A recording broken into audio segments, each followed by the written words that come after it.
Selamat pagi kepada para dosen Ibu Talenia Hastian SHMH dan Ibu Nisa Azhara SHMH yang pada hari ini menjadi penguji sidang komprehensif, dan Ananda Fadi Azhar Agusti selaku mahasiswa yang mempresentasikan usulan penelitian yang telah ia buat.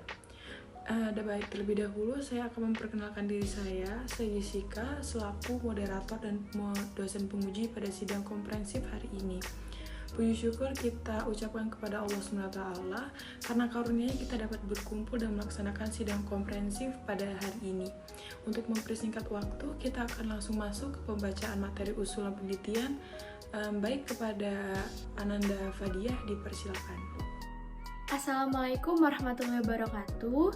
Sebelumnya saya ingin berterima kasih kepada para dosen penguji karena telah menyempatkan waktunya untuk datang pada sidang komprehensif pada hari ini.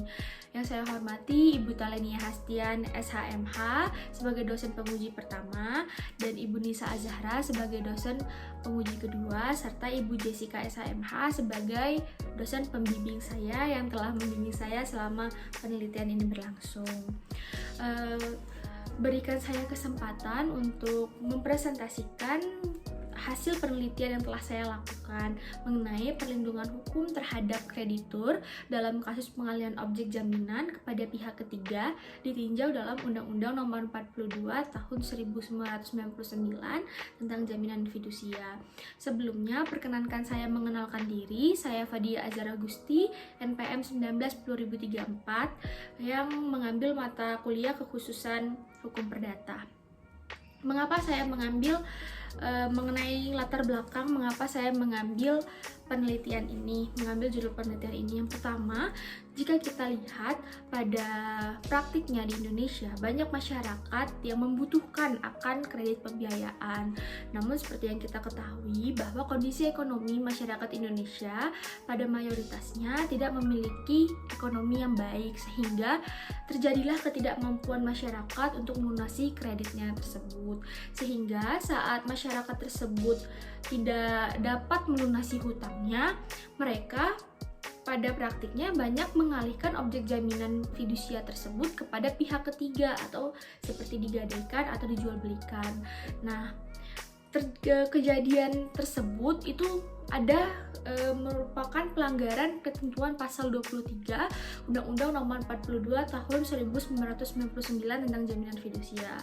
Nah, maka itu saya mengambil penelitian ini. Lalu, mengenai identifikasi permasalahan, ada 3 identifikasi yang ingin saya bahas dalam penelitian saya. Yang pertama, mengenai bagaimana kedudukan sertifikat pendaftaran jaminan fidusia dalam perjanjian jaminan fidusia. Yang kedua, bagaimana akibat hukum terhadap pengalihan objek jaminan tanpa persetujuan kreditur. Dan yang ketiga, mengenai bagaimana perlindungan hukum yang dapat diberikan kepada kreditur dalam kasus pengalihan objek jaminan tanpa persetujuan kreditur berdasarkan Undang-Undang Nomor 42 Tahun 1999 tentang jaminan fidusia. Mengenai tujuan penelitian saya itu, saya ingin mengetahui, meneliti, mengkaji, dan menganalisis mengenai pertama, kedudukan sertifikat pendaftaran jaminan fidusia. Yang kedua, akibat hukum dan pertanggungjawaban debitur terhadap pengalihan objek jaminan kepada pihak ketiga. Yang ketiga, bentuk perlindungan hukum terhadap debitur dalam pengalihan objek jaminan kepada pihak ketiga. Lalu, bagaimana sih kegunaan penelitian yang saya lakukan? Nah, kegunaan penelitian yang saya lakukan itu ada 2. Yang pertama secara teoritis dan ada secara praktis. Kalau secara teoritisnya, yang pertama itu diharapkan penelitian ini dapat berguna dalam pengembangan wawasan ilmu di bidang hukum, jaminan, terutama mengenai penelitian yang akan dibahas. Yang kedua, sebagai bahan kajian dan informasi mengenai hukum terhadap kreditur dalam pengalihan objek jaminan tanpa sepengetahuan kreditur. Kalau secara praktisnya, saya ingin penelitian ini dapat dijadikan pedoman dan bahan hukum bagi para kreditur dan lembaga pembiayaan sebelum melaksanakan perjanjian kredit supaya terlindungi dan menimbulkan kepastian hukum. Lalu bagaimana kerangka pemikiran yang saya gunakan di dalam penelitian saya? Dalam penelitian ini saya mengamati beberapa teori mengenai hukum jaminan yang mana landasan berpikir penulis didasarkan pada Undang-Undang 1945 Amandemen keempat, yang mana di dalam Undang-Undang 1945 tersebut itu turunannya mengenai penegakan hukum dan keadilan, yang mana Indonesia kan merupakan negara hukum, sehingga negara hukum itu harus menjamin masyarakatnya itu mendapatkan kepastian akan hukum. Nah, dibentuklah Undang-Undang Nomor 42 Tahun 1999 ini tentang jaminan fidusia sebagai upaya Indonesia, sebagai upaya negara untuk menciptakan kepastian hukum bagi para masyarakatnya. Nah, di dalam Undang-Undang Nomor 42 Tahun 1999 ini itu diatur mengenai perlindungan hukum terhadap kreditur, asas hukum jaminan dan larangan dalam jaminan fidusia. Lalu, metode penelitian yang akan saya gunakan dalam penelitian ini yang pertama itu spesifikasi penelitiannya. Saya melakukan penelitian secara deskriptif analitis, yaitu menggambarkan fakta baik berupa data sekunder, bahan hukum primer atau bahan hukum sekunder seperti undang-undang, doktrin, dan kamus. Lalu metode pendekatan yang saya gunakan yaitu pendekatan yuridis normatif, yaitu pendekatan dengan menggunakan sumber data sekunder. Saya akan meneliti bahan pustaka dan melakukan penelusuran terhadap peraturan-peraturan yang berkaitan dengan permasalahan yang diteliti. Lalu bagaimana tahap penelitian yang akan saya lakukan? Yang pertama, dalam penelitian ini penulis atau saya akan melakukan penelitian dengan 2 tahapan, yaitu library research sama field research. Yang mana library research itu saya menggunakan bahan hukum primer, yaitu undang-undang yang berkaitan dengan penelitian dan jaminan fidusia. Untuk bahan hukum sekunder, saya sendiri menggunakan tulisan para ahli hukum serta bahan hukum tersier seperti kamus dan ensiklopedia. Untuk field research-nya, saya melakukan beberapa wawancara kepada pihak yang terkait.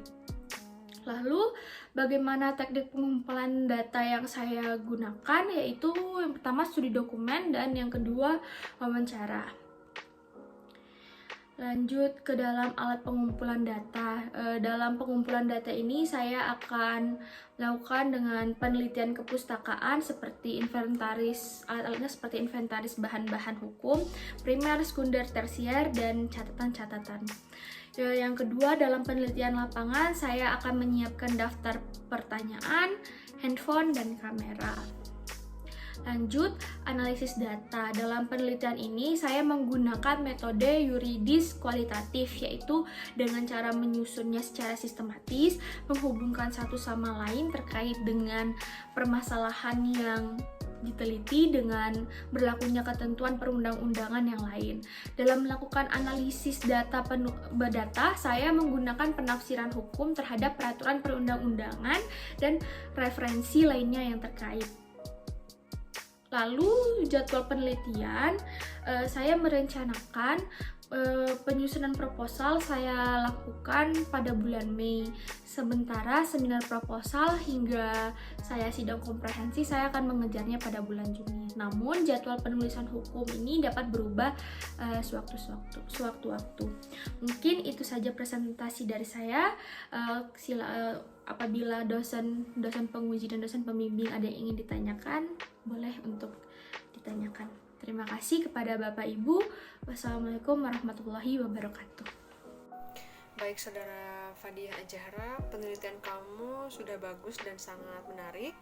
Mungkin pertanyaan saya, apa urgensi Fadiah ini dalam memilih penelitian ini? Baik, terima kasih kepada Ibu Talenia SHMH telah memberikan saya pertanyaan yang cukup bagus mengenai apa sih urgensi saya memilih penelitian ini. Seperti yang saya jelaskan sebelumnya, bahwa seperti yang kita ketahui, masyarakat Indonesia ini banyak sekali yang membutuhkan kredit pembiayaan. Namun pada praktiknya banyak juga masyarakat yang tidak mampu membayar pelunasan terhadap hutangnya tersebut.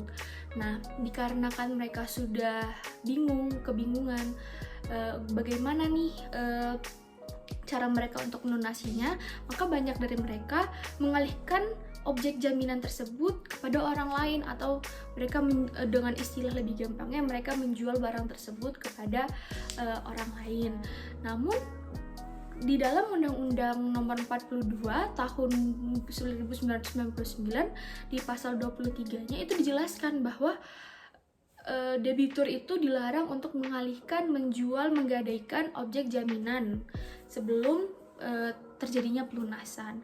Nah, saya memilih ini karena ada kesenjangan antara Dasein dan Das Solon, karena ada pertentangan antara kejadian pada nyatanya dengan undang-undang yang seharusnya, undang-undang yang telah diatur.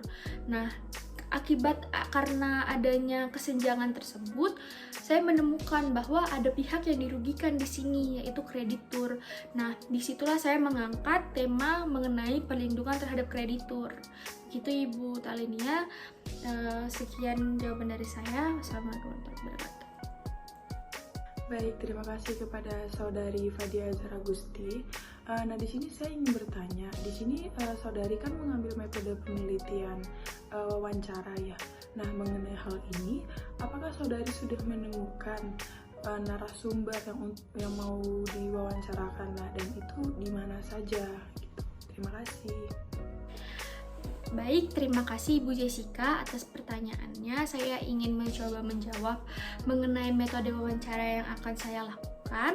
Saya sudah tahu di mana saya akan melakukan penelitian, yaitu saya akan datang kepada lembaga pembiayaan dan beberapa instansi bank untuk diwawancarai. Saya belum mendapatkan kabar mengenai apakah saya bisa melakukan wawancara kepada instansi tersebut, tapi saya sudah mengajukan surat permohonan untuk penelitian kepada instansi-instansi tersebut, tapi belum ada jawaban. Mungkin nanti akan saya coba follow up Ibu untuk kepastian lebih lanjutnya. Begitu saja Ibu Jessica, terima kasih atas pertanyaannya.